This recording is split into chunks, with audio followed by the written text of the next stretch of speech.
喺多倫多要揾香港味道唔難，但要揾埋聽覺上嘅集體回憶就真係可遇不可求啦。早前喺農曆新年期間，就有一個以香港情懷做主題嘅金曲夜，好似時光機咁帶大家返去香港樂壇光輝嘅年代。特別請咗中年好聲音人氣王吳大強彪哥哥過嚟同大家迎春接福。平時咧我都係唱英文歌多嘅，咁但係今次咧我想多元化啲，會有啲廣東歌啦，有啲國語歌啦，希望大家中意。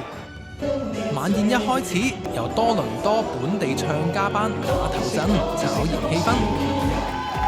大家好 ，Toronto， come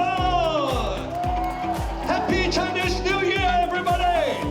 終於都等到主角彪哥哥出場啦！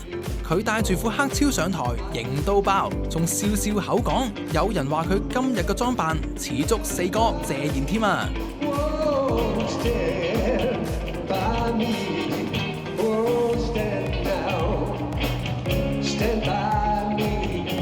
除低黑超之後，佢即刻為大家帶嚟幾首英文快歌，邊唱邊跳，魄力完全唔輸俾啲後生仔啊！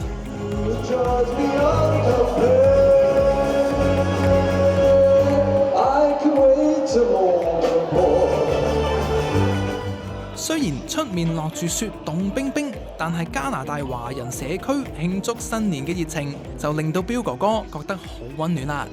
咁嚟到呢度呢，咁我見到好多人都係好有氣氛嘅，即係唔係好似話呢度唔係假期喎，咁但係唔係一樣好開心，一樣好有過節嘅氣氛。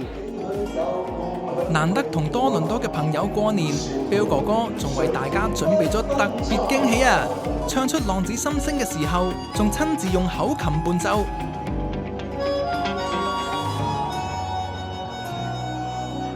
之後仲落埋台同觀眾零距離互動，個個都爭住同佢打卡合照。